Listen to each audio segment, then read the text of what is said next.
ಬೆಂಗಳೂರಿನಿಂದ ಸಂಚರಿಸಬೇಕಿದ್ದ ಇಂಡಿಗೋ ಸ್ಥಗಿತಗೊಂಡಿದೆ. ಮತ್ತೊಂದೆಡೆ ಪ್ರಯಾಣಿಕರಿಲ್ಲದೆ ಬಸ್ಗಳು ಖಾಲಿ ಖಾಲಿ. ಕೆಂಪೇಗೌಡ ಏರ್ಪೋರ್ಟ್ನಿಂದ ಸಂಚರಿಸುವಂತಹ ಬಸ್ಗಳು ಖಾಲಿ ಹೊಡಿತಾ ಇದೆ.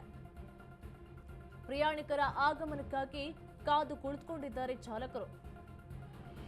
ಬಿಎಂಟಿಸಿಯ ವಾಯುವಜ್ರ ಮತ್ತು ಕೆಎಸ್ಆರ್ಟಿಸಿ ಫ್ಲೈ ಬಸ್ಗಳು 3 ದಿನಗಳಿಂದ ಸಂಪೂರ್ಣ ಕುಸಿತ ಕಂಡಿದೆ. ಬಿಎಂಟಿಸಿ ಕಲೆಕ್ಷನ್ ಏರ್ಪೋರ್ಟ್ನಿಂದ ಖಾಲಿಯಿಂದನೇ ಹೊರಡ್ತಾ ಇದೆ ಬಸ್ಗಳು.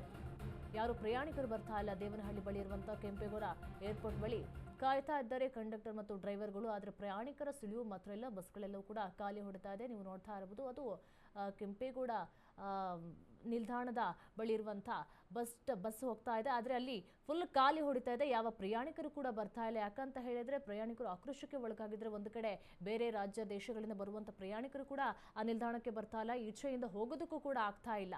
ಬಿಎಂಟಿಸಿಯ ವಾಯುವಜ್ರ ಆಗಿರ್ಬೋದು, ಕೆಎಸ್ಆರ್ಟಿಸಿಯ ಫ್ಲೈ ಬಸ್ಗಳು ಕೂಡ ಖಾಲಿ ಹೊಡಿತಾ ಇದೆ. ಪ್ರಯಾಣಿಕರಿಲ್ಲ. 3 ದಿನಗಳಿಂದ ಸಂಪೂರ್ಣ ಕುಸಿತಗೊಂಡಿದೆ ಬಿಎಂಟಿಸಿಯ ಕಲೆಕ್ಷನ್.